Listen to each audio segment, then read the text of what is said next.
ಇವತ್ತು ನೀವು ನೋಡ್ತಾ ಇದ್ದೀರ ನಮ್ಮ ಸೈಟಲ್ಲಿ ಎಪಾಕ್ಸಿ ಗ್ರೌಟಿಂಗ್ ಮಾಡಿಸ್ತಾ ಇದ್ದೀವಿ.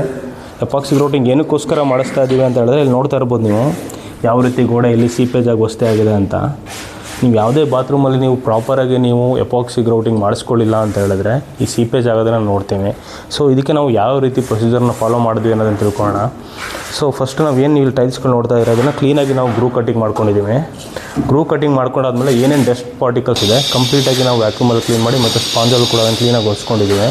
ಅದಾದಮೇಲೆ ನಾವು ನೆಕ್ಸ್ಟ್ ಒಂದು ರಾಫ್ಟ್ ಎಪಾಕ್ಸಿ ಯೂಸ್ ಮಾಡಿದ್ವಿ. ಈ ರಾಫ್ಟ್ ಎಪಾಕ್ಸಿಯಲ್ಲಿ ಹಾರ್ಡ್ನರು ಮತ್ತು ಬೇಸ್ ಬರುತ್ತೆ, ಎರಡನ್ನೂ ನಾವು ಪ್ರಾಪರಾಗಿ ಮಿಕ್ಸ್ ಮಾಡಿಕೊಂಡು ಕ್ಲೀನಾಗಿ ಎಲ್ಲೆಲ್ಲಿ ಟೈಲ್ಸ್ ಕ್ರಾಪ್ ನಾವು ಗ್ರೂ ಕಟ್ಟಿಂಗ್ ಮಾಡ್ಕೊಂಡಿದ್ವಿ ಅದರಲ್ಲಿ ನಾವು ಹಾಕಿದ್ದೀವಿ. ಸೊ ಅದಾದಮೇಲೆ ನಾವು ಇದನ್ನು ಒಂದು ಸ್ವಲ್ಪ ಕ್ಲೀನಾಗಿ ಸ್ಪಾಂಜಲ್ಲಿ ಕ್ಲೀನ್ ಮಾಡಿಕೊಂಡ್ರೆ ಇದ್ರದ್ದು ಕೆಲಸ ಮುಗಿಯುತ್ತೆ. ಅದಾದಮೇಲೆ ಏನಕ್ಕೋಸ್ಕರ ಇದು ನಾವು ಮಾಡಬೇಕು ಅಂತ ಹೇಳಿದ್ರೆ ಎಪಾಕ್ಸಿ ಗ್ರೌಟ್ ಮಾಡೋದ್ರಿಂದ ಈ ಥರ ಸೀಪೇಜ್ ಕೂಡ ಅವಾಯ್ಡ್ ಮಾಡ್ಬೋದು.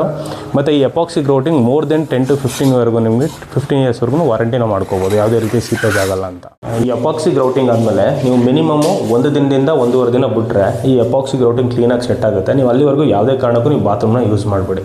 ಮಾಡಿದ್ರೆ ಕೂಡ ಅದು ಮತ್ತೆ ಅದು ಎಪಾಕ್ಸಿ ಏನು ಸೆಟ್ ಆಗಿರುತ್ತೆ ಅದು ಬಿಟ್ಕೊಬಿಡುತ್ತೆ. ಸೊ ಅದಕ್ಕೆ ಮುಂದೆ 1 ರಿಂದ 1.5 ದಿನ ನೀವು ಬಿಟ್ಟು ತದಾದ ನಂತರ ನೀವು ಬಾತ್ರೂಮ್ನ ಯೂಸ್ ಮಾಡಿ.